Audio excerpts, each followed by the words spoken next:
The next speaker is Sheree Atcheson, who comes from the UK. She's founder of the Woman Who Code, a British organization which motivates the girls to start coding. She is graduated a computer science, and she was a software developer who coded, and she was frustrated how low amount of girls are involved in coding, and she found her organization and to motivate more girls to start coding and to enter the IT sector. And she is creating some tours, some events, and motivational talks to enable more girls, full of girls community. So please come present yourself.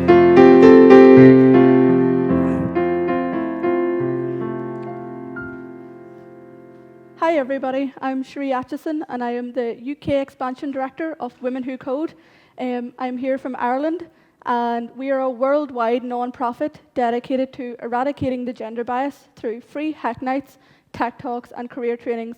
We're here for those who exclusively identify as female. We currently have 60,000 members across the world, and my role as a UK Expansion Director is to oversee all of our UK outreach, which currently has around 5,000 members.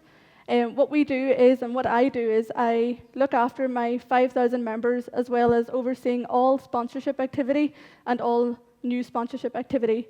My background is as a software engineer for around 3 years, and I'm now an analyst for market data technologies. So why am I here, and why does Women Who Code exist? So in the UK, we have a huge problem with the number of girls going down the tech career path. In 2013, we saw 245 girls versus 3,513 boys choosing A-level computing. Now, an A-level is the qualifications that you need to get into university. You usually go for 2 or 3, and they add up to the number of points needed for that career path. In 2015, out of 8,196 students, only 707 of those students were female. So that's not even 10%, that is absolutely abysmal. Something that's important to note is that despite the overall take-up between A-level computing and A-level ICT, which the overall difference is around 1,500, which isn't that much, we see a huge difference in the number of girls actually taking on that course versus computing. 31.5%, so whilst it's not 50%, it's definitely not 8%. A-level ICT is more to do with the use of applications, whereas A-level computing is to do with the creation of applications. So what does that mean? That means A-level computing is not being marketed correctly. We have careers teachers who are not aware of the reasons and the possibilities out of this industry. That means the parents are not aware, and that means the students are not aware. This has now left the UK with the 44,000 shortfall of UK STEM graduates. That means there are so many jobs sitting, waiting to be filled, whilst people go down more standard career paths, such as medicine, law, and dentistry, which in the UK, people will either have to take on a job that is not related to their degree, or they will have to move away for those jobs, whilst there are all of these jobs sitting here waiting to be filled. We're well aware for this industry, we need different views, different people, and different perspectives. We can't have a flourishing industry working to create worldwide solutions for the entire global community with just the same view from the same type of people. We need lots and lots of different variations. And if we don't fix this girls in tech problem, the women in tech problem does not go away. So around the UK, we see around 17% averaging women in engineering. That's pretty poor. That's fluctuated from around 17 to 19%, but it typically stays around that figure. This means that we don't have women in engineering. We can see in these huge companies like Google has 18% women in engineering, Pinterest is 21%. In women in leadership, we have Twitter with 21%. There's a huge correlation between the number of women in leadership and the number of women in engineering. It's been statistically shown that women are not ordinarily hired in for those C-level jobs, but rather they've reached a point in their career where they're able to be promoted to CEO, CTO, etc. What that means is if we don't have those women in those lower end more on-the-ground jobs, we don't have the women that are able to reach that position to become the leaders that we now need. We need women leaders so as people can see themselves in that role and are able to stay in this industry. We have a huge problem with women leaving the industry mid-career. Over 50% of women in the technology sector leave mid-career, and just over 30% of women in engineering leave mid-career. This means that the women are leaving, they leave because of a lack of representation. They don't see themselves in that company later on in their life, and so they leave. So what can we do to make this better? Well, what should we not do? Everyone knows Wile E. Coyote, or I'm hoping everyone knows who Wile E. Coyote is. He consistently runs after the roadrunner. He never learns from his mistakes. He always uses Acme Corp, even though it's clearly not reliable, and he always ends up in some sort of explosion. While he always assumes his first idea is the correct idea, please don't do that. We have all made mistakes in business. I can put my hand up and say that yes, I have made mistakes when I started Women Who Code in the UK here 4 years ago, but I have learned from those mistakes. I have surrounded myself with a leadership team who are able to tell me, yes, that is a good idea, and no, that is not a good idea, let's try something else. Never assume that your idea is the best idea just because it is your idea. Yes, you are the leader in your organization, maybe you're the top tier person. That doesn't mean you're always right. Always leave your ego at the door. Always remember that the person who is asking for your help right now, the person who may be more junior in age, more junior in role, that was you at one stage. You did not begin your career at the very top. You're one of those people that you needed help at the start, whether it was mentorship, leadership, or you needed just a foot on the ladder, and that's your turn now to do that as the leader. So never boss, always lead. Becoming the boss immediately takes you out of that scenario. You're no longer that person who's working with your team, but rather your team are working for you.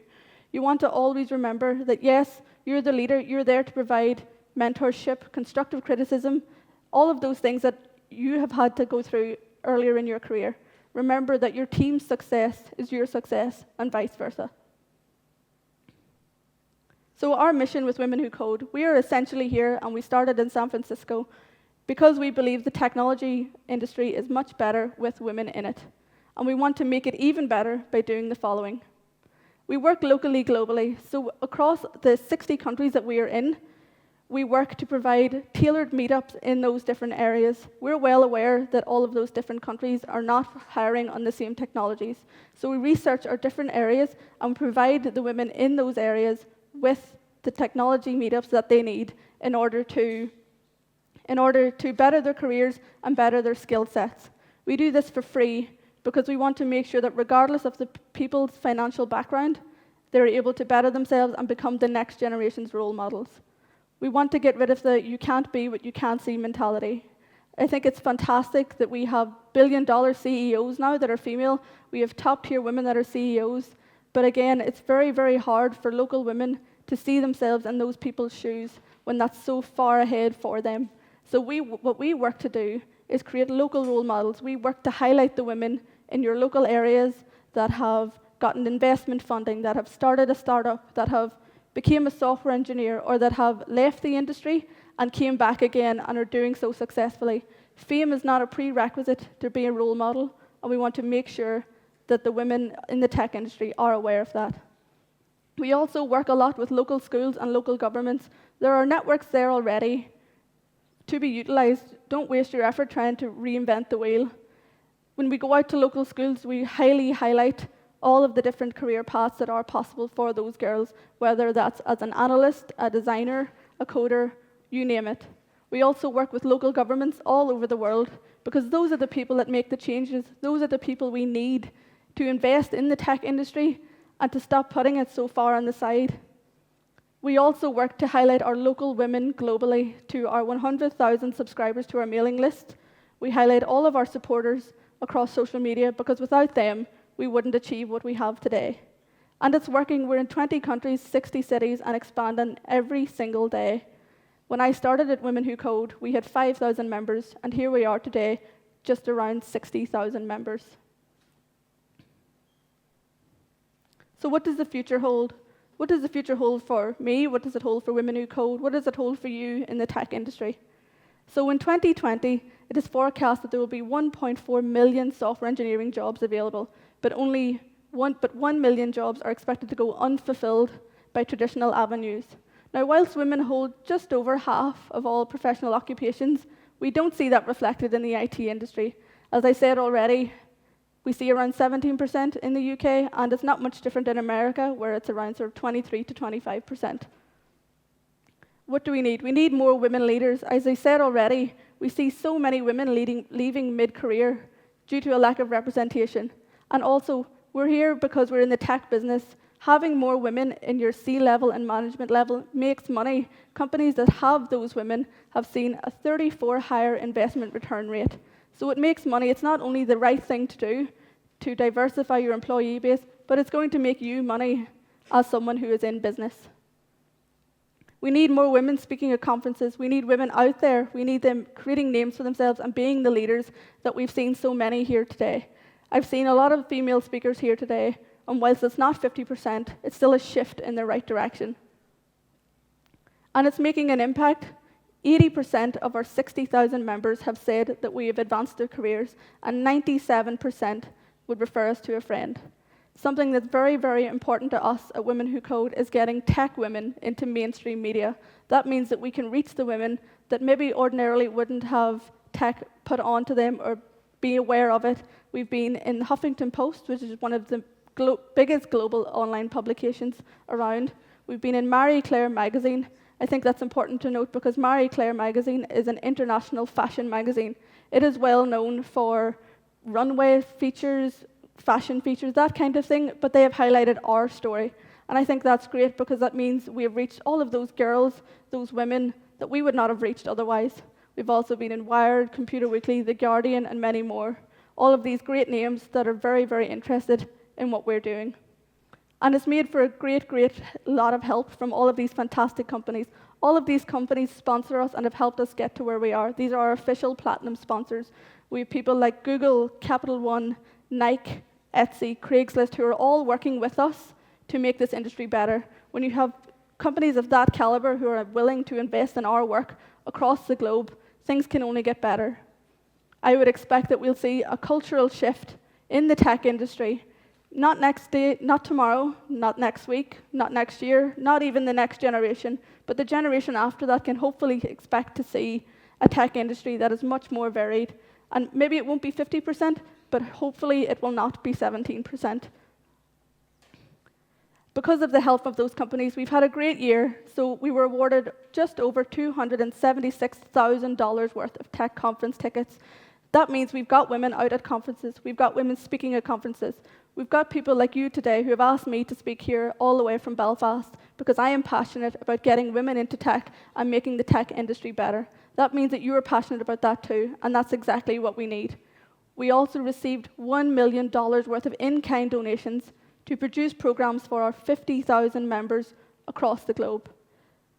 Those 50,000 members are the next generation's role models. Those are the people that are going out to schools, that are going out to local governments, and that are making all of these fantastic changes that we need for the IT industry.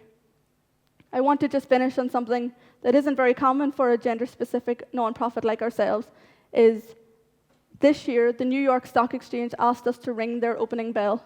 When giants like the New York Stock Exchange are willing to take note and have seen the great impact that you're doing, that means that our work is working. We're creating better jobs for women in tech. We're making an impact. We're making history for women and girls in the IT industry.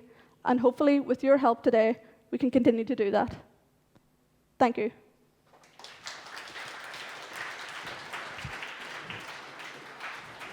Oh.